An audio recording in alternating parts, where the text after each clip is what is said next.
Hello, this is Mr. Stansbury. I'm going to take you through the 19B worksheet.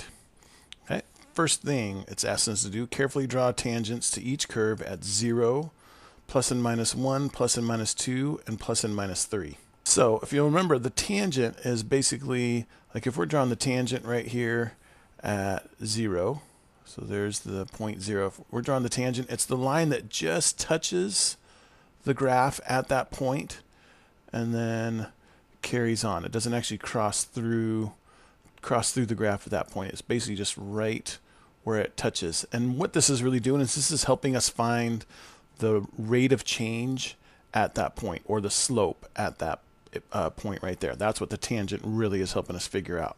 Okay, so what we'll do is draw a tangent line to that point. Okay, I'm going to pause and do these as we go because it takes me a while with this board that I'm using. Okay, so here's the tangent at 0 right here. Okay, so as you can hopefully tell, we can look at that and say the slope of that line there at 0 is 0. So it's got no rise. It's got plenty of run, but it's got no rise. So let's do some other ones here. I'm going to kind of start in the middle and work out. It'll kind of help you better understand what's going on with this thing. So next one, let's do 1.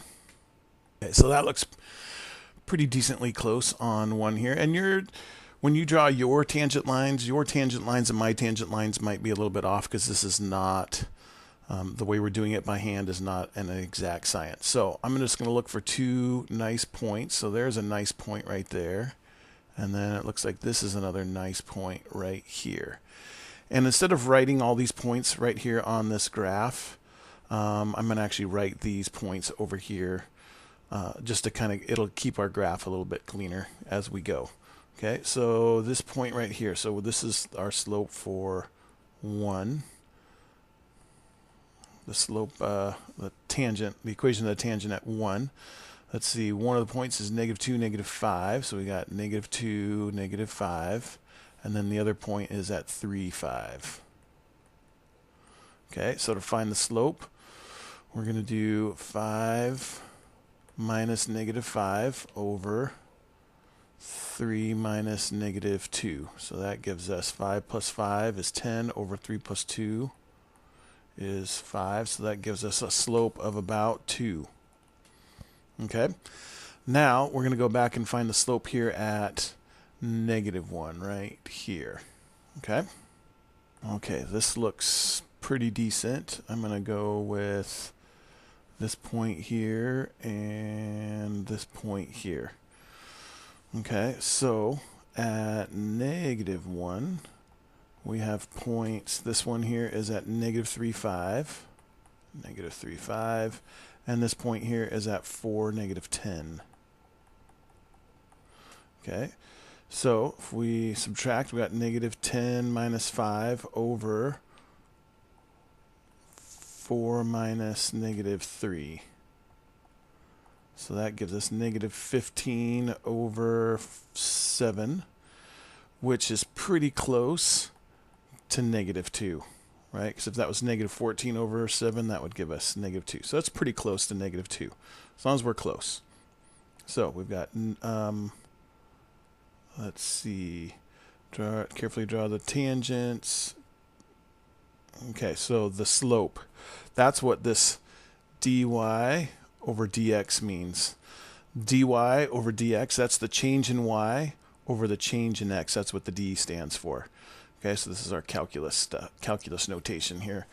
Okay, so the change in y over the change in x, which is really just the slope. Okay, so the slope of this line here is at -2.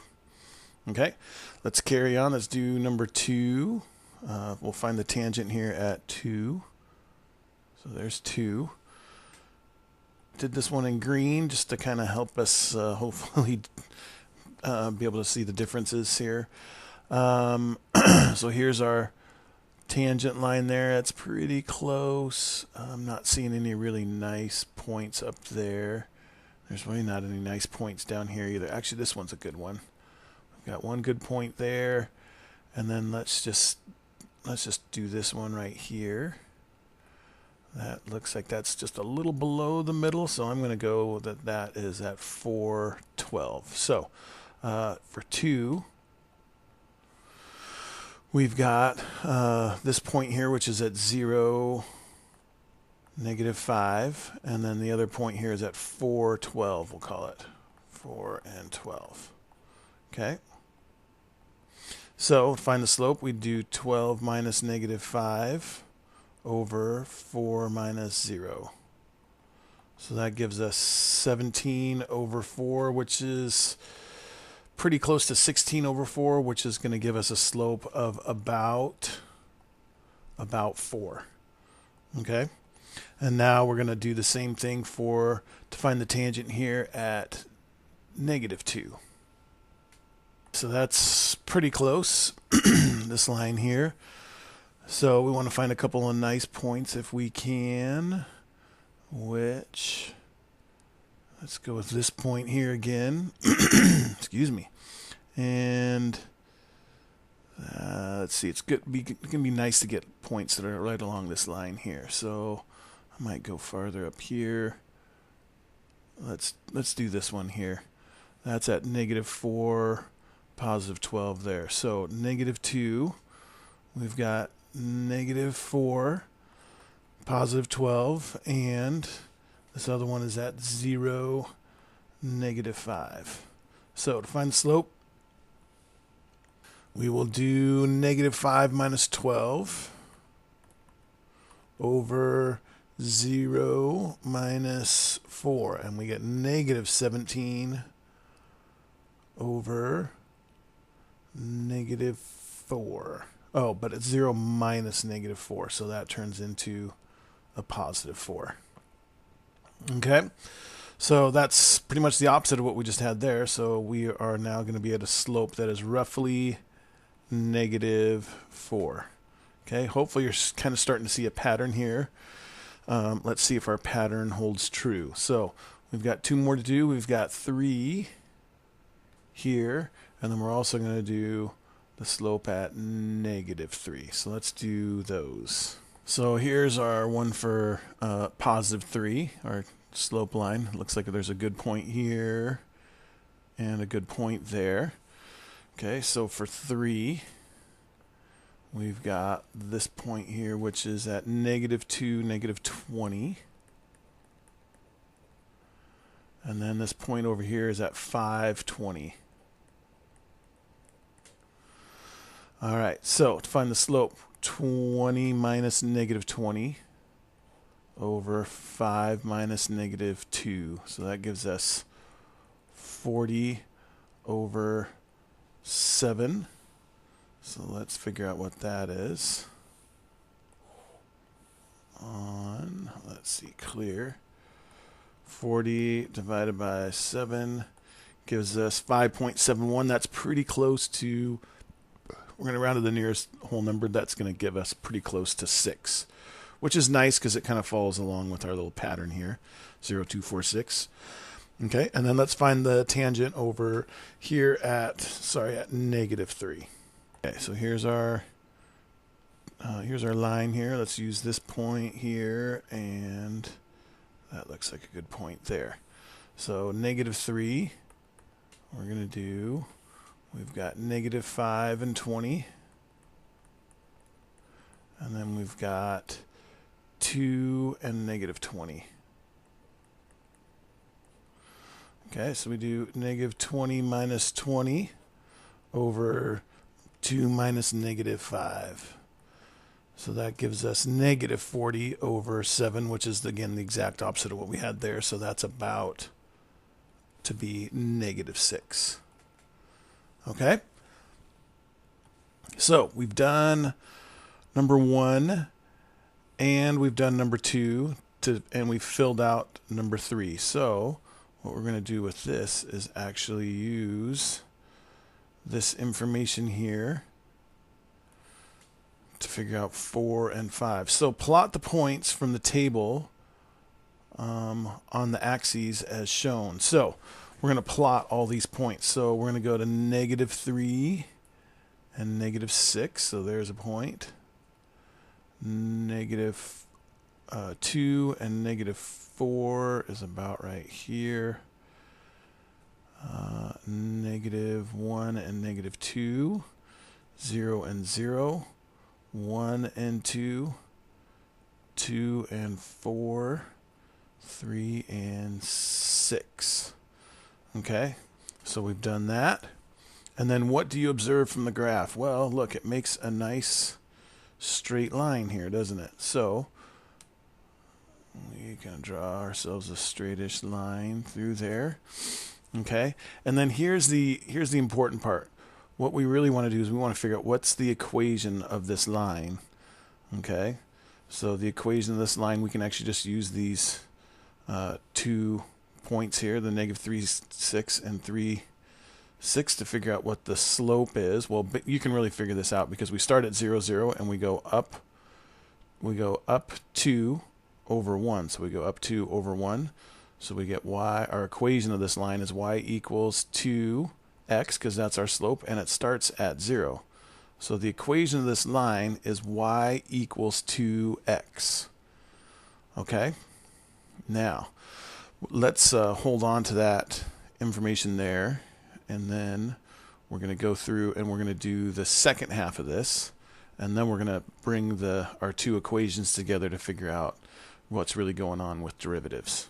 Okay, so here's the second half. We're going to copy and complete the table for y equals x cubed. So we're going to basically be doing the same thing that we just did above. Let's see if we can't get our graph in here so we can get a little bit easier time of putting our info in here. Okay, so let's draw our tangent lines. Okay, well, hopefully we can figure out right here at 0 that this slope right here is going to be 0. Okay, so the tangent on that one's hopefully pretty straightforward. That would be 0, and I can show you that with this here. So there's our tangent line. Basically is the x-axis. Okay, so now we're going to want to do what we did before. We're going to find the slopes at 1, 2, the tangents, and 3, as well as negative 1, negative 2, and negative 3. Okay, so we want to find the slopes of the tangent lines at all of those 7 points. We already found the first one. Let's figure out what number 1 is. Okay, so this is fairly close. So we've got a good spot right here. So for 1, we have negative 3, negative 10. And again, my points and your points might be a little bit different, and that's totally okay because this is not a perfect science. In fact, this one can get a little trickier to get more accurate, but that's okay. And then another point, let's go with this one here. That looks like that's at 5, 12, we'll call it. Okay, so to find the slope of that, we do 12 minus negative 10 over 5 minus negative 3. So that gives us 22 over 8, which is, gosh, what is that? It's pretty close to, is that pretty close to 4? Yeah. So 22 divided by 8. 2.75. So let's call that 3. Okay. So this slope here is going to be pretty close to 3 if we go to the nearest whole number. Okay. Let's find the tangent at this one here. Okay, so when we draw that line in there, if you'll notice, these tangent lines here are parallel to each other. So the nice part about that is we now know that, our slope for the tangent at negative 1, it's the same slope as what we got as the tangent at 1. So our slope is just going to simply be roughly 3. Okay, so this, in a way, makes this a bit nicer because we know that those two lines are appearing to be pretty close to tangent to each other. Okay, all right, let's find the tangents at 3. Sorry. Okay, so that looks pretty close, or at least close enough. So we've got, let's see, we got this point right here. So this is for 2. And then another point farther down here. Let's go with that one right there. So that's -2, and it looks like it's almost a -40, but not quite. So let's call it -2, -39. And then we'll call this one at 4. And let's see, like what, like 31? Okay, and then we'll see what we get for a slope on this one. So 31 minus -39 over 4 minus -2. So that gives us 70 over 6. Okay, so we try that out. 70 divided by 6, about 12. Oops, okay. So that's pretty close to 12, we'll call it. And then let's come up with, let's find the slope of this, find the slope of the tangent here at -2. Okay, so there's our tangent line at -2, and if you'll notice, these green lines also appear to be parallel. So -2 is also going to be, should be pretty close to a slope of 12 as well. Okay, last one. Let's figure out, let's draw the tangent lines here at 3 and then at -3.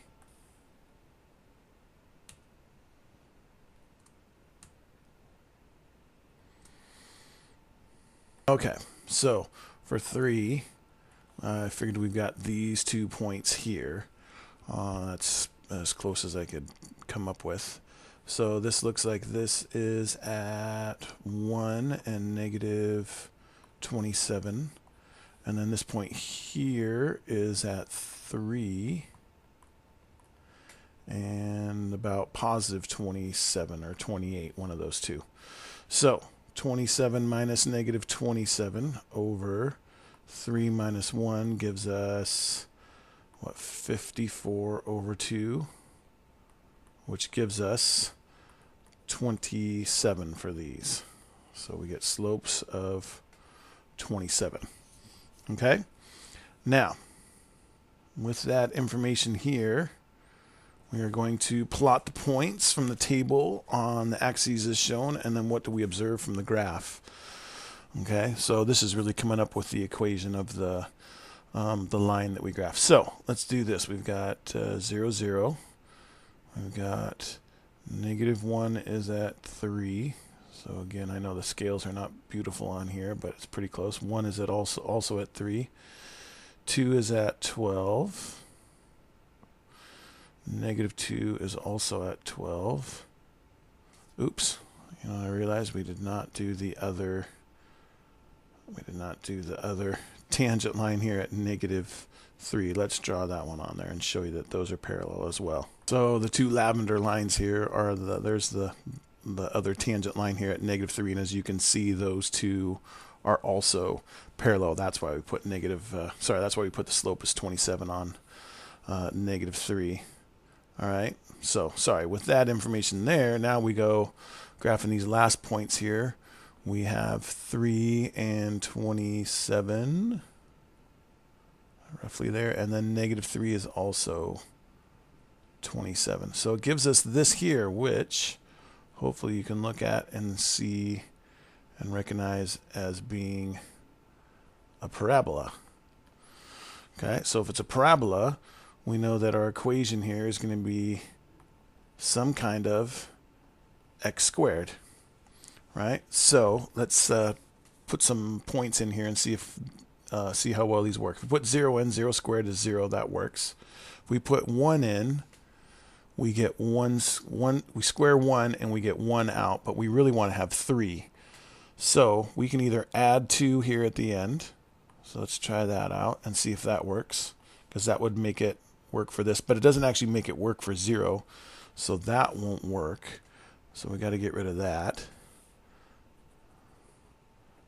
So another way of getting from 1 up to 3 is to actually multiply it. So if we took that 1 and we multiplied it by 3, that would get us, when we square 1, 1 squared is 1 times 3 is 3. That works. If you square 0, 0 squared is 0 times 3. That still gives you 0. Let's try it with 2 and 3 and see if those work. So 2 squared is 4. 4 times 3 is 12. That works. 3 squared is 9. 9 times 3 is 27. So those work. And if you also check on the negatives, -1. So if you're doing -1, that's the quantity -1. So it's -1 times -1 will give us +1 times 3 gives us 3. -2 squared is -2 times -2 is +4 times 3 gives us 12. And then same thing will work with -3. -3 squared is 9 times 3 is 27. So that's our equation of the line here. That's what we notice about that. Now, what we want to do is we want to take that equation, and if you remember our other equation, I'll bring that up here and show you that, and we'll bring it all full circle as to what we're getting at here with derivative. Okay, here's the one from the first half, and then here's from the second half. So this one, we were finding the derivative, so the slopes of the tangent lines to y equals x squared, and then this equation originally was, if you look up here, this is y equals x cubed. Okay, so this started as y equals x cubed. This started as y equals x squared. Okay, and then we found all the tangents where y equals 3x squared for this one and y equals 2x. Now, instead of going through and plotting all these points and figuring out what these equations are, there's actually a much easier way to do this, and it's called the derivative. Okay, what we're going to do is I'm going to show you how to find the derivative of an equation here, like this here and this here, and show you how that turns into these equations. Okay, so the derivative, what you do for that, we'll start with the first one that we did. So we have y equals x squared. So the derivative, what you do is you take the power moves to the front, multiply it by whatever number's out front. So we have 2x, and then what you do is you subtract 1 power from the power that's here. So this 2, we subtract 1 and we get 2x to the first, or plainly just 2x. So we get y equals 2x is our derivative. And if you'll notice, that's the same thing as this here. Okay, starting with y equals 3x squared. Sorry, not 3x squared. Y equals x cubed. If we take the derivative of this, the 3 comes out front here. So we get now y equals 3, and really we would say this is y prime. That's showing that we took the derivative. Y prime. The 3 comes out front, multiplies by whatever's in front. That's just 1x, so 3 times 1 is 3x, and then we got to subtract 1 from that power, so we get 3x squared. So that is that equation there. Okay, so the finding the equation, the derivative, finding the derivative will help us figure out what the instantaneous rate of change at any point along a graph is. So we know, like if we find the derivative of this, y equals x cubed, we just did that and we figured out that it's, let's do this in a different color. So we've got our derivative y prime equals 3x squared. So if we want to find the slope of this line right here, all we got to do is plug in our x value, 3, in to this equation. So we would do y prime equals 3 times 3 squared. So 3 squared is 9 times 3 is 27. And if you remember, that's the slope at that point right there. Okay, so much easier than going through and graphing all of these and finding the equations is finding the derivative and then plugging your x value into the derivative to figure out what the rate of change is at that point. Okay, so that's what a derivative is. That's really like our base piece of this calculus unit, is derivatives and instantaneous rate of change. You'll hear that a lot. Okay, so please ask questions in class if you have anything else that you need to get clarified from this. Okay, thanks.